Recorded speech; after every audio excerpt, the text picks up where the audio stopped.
ಭಗವದ್ಗೀತೆಯಲ್ಲಿ ಶ್ರೀಕೃಷ್ಣ ಪರಮಾತ್ಮನ್ ಮಾತನಾಡಿದ್ದಾರೆ, ಪರಸ್ಪರಂ ಭಾವಯಂತಂ, ಒಬ್ಬರಿಗೊಬ್ಬರು ಸಹಕಾರದ ಮುಖಾಂತರ ಬದುಕುವುದೇ ಜೀವನ ಅಂದಿದ್ದಾರೆ. ನಾಗರಿಕತೆ ಹುಟ್ಟುವ ಮೊದಲೇ ಈ ಮಾತನ್ನು ಭಗವದ್ಗೀತೆಯಲ್ಲಿ ದೇವರಂದಿದ್ರು. ಅದ ನಂತರ ಹಳೆ ಬೇರು ಹೊಸ ಸಿಗರು, ಆ ರೀತಿ ಯಾವ ರೀತಿ ಪರಮಾತ್ಮ ಮಾತನಂದ್ರೆ ಅದನ್ನ ಸಾಕಾರ ಮಾಡಿದವರು ನೀವು ಸಹಕಾರ ಕ್ಷೇತ್ರದವರು. ನಾನು ಅನ್ನುವುದಿಲ್ಲ, ನಾವು ಅಂದಾಗ ಮಾತ್ರ ನಾವೆಲ್ಲರೂ ಒಟ್ಟಿಗೆ ಒಗ್ಗಟ್ಟಾಗಿ ಬದುಕಲಿಕ್ಕೆ ಸಾಧ್ಯತೆ ಉಂಟು ಅನ್ನೋದನ್ನು ತೋರಿಸಿಕೊಟ್ಟದ್ದು ಸಹಕಾರ ಕ್ಷೇತ್ರ.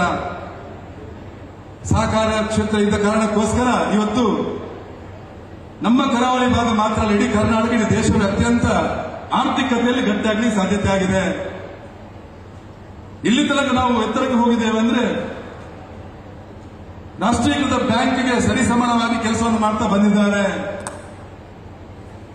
ಮಹಿಳಾ ಒಕ್ಕೂಟ ಇರಬಹುದು, ಸ್ವಸಹಾಯದ ಮುಖಾಂತರ ತಾಯಂದಿರಿಗೆ ಸಬಲೀಕರಣ ಮಾಡುವಂಥದ್ದು, ಆತ್ಮನಿರ್ಭರ ಭಾರತದ ಕಲ್ಪನೆಯನ್ನು ನಮ್ಮ ದಕ್ಷಿಣ ಕನ್ನಡ ಜಿಲ್ಲೆಯಲ್ಲಿ ತೋರಿಸಿಕೊಟ್ಟವರು ಒಂದು ನೀವೆಲ್ಲ ಸಹಕಾರಿ ಕ್ಷೇತ್ರದವರು. ಮತ್ತೆ ನಮ್ಮ ಹೆಮ್ಮೆಯ ಡಾಕ್ಟರ್ ಎಂ.ಎನ್. ರಾಜೇಂದ್ರ ಕುಮಾರ್ ಅವರು, ಅದಕ್ಕೋಸ್ಕರ ಅವರಿಗೆ ಜೋರಾದ ಚಪ್ಪಾಳೆ. ನಾವು ನೀವೆಲ್ಲರೂ ಒಟ್ಟಿಗೆ ಒಂದಾಗಿ ಬದುಕಿದಾಗ ಇಡೀ ಜೀವನ ಅತ್ಯಂತ ಉತ್ತುಂಗ ಸ್ಥಿತಿ ಹೋಗುತ್ತೆ. ಅದರ ಜೊತೆಗೆ ತಾಯಿ ಭಾರತ ಆಮೇಲೆ ಇನ್ನೊಮ್ಮೆ ಜಗತ್ತಿನಾಗಲಿಕ್ಕೆ ಸಾಧ್ಯತೆ ಉಂಟು. ಸ್ವಸಹಾಯ ಗುಂಪಿಗೆ ಶಕ್ತಿ ತುಂಬಿದವರು ಇನ್ನೊಬ್ರು ಧರ್ಮಸ್ಥಳದ ಕಾವಂದರು ಡಾಕ್ಟರ್ ವೀರೇಂದ್ರ ಹೆಗ್ಡೆ ಅವರು.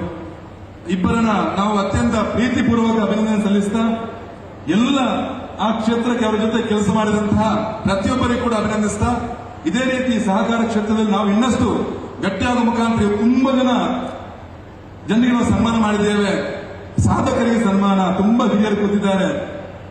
ಆ ಎಲ್ಲ ಹಿರಿಯರಿಗೆ ಸನ್ಮಾನ ಯಾವ ಕಾರಣಕ್ಕೋಸ್ಕರ ಅವರು ಮಾಡಿದ ಸಾಧನೆ ಜೊತೆಗೆ ಇನ್ನಷ್ಟು ಅದಕ್ಕೆ ಭಗವಂತ ಶಕ್ತಿ ಕೊಡಲಿ ಅನ್ನೋ ಕಾರಣಕ್ಕೋಸ್ಕರ ಈ ಸನ್ಮಾನ ಮಾಡಿದ್ದಾರೆ.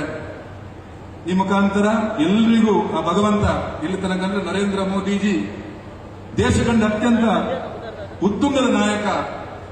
ಇವತ್ತು ಅಮಿತ್ ಶಾ ಸಹಕಾರಿ ಕ್ಷೇತ್ರಕ್ಕೆ ಅತ್ಯಂತ ಶಕ್ತಿಯನ್ನು ಕೊಟ್ಟಿದ್ದಾರೆ. ನೀವು ಎಲ್ಲರೂ ಒಂದಾಗಿ ಒಟ್ಟಾಗಿ ಇದಕ್ಕೆ ಶಕ್ತಿಯನ್ನು ತುಂಬಿದಾಗ ಈ ದೇಶ ಇನ್ನೊಮ್ಮೆ ಪರಮೋಳಿಸದೆ ಹೋಗ್ಲಿಕ್ಕೆ ಸಾಧ್ಯತೆ ಉಂಟು. ಎಲ್ಲಿ ಶುಭವಾಗಲಿ. ಭಾರತ್ ಮಾತಾ ಕಿ ಜೈ.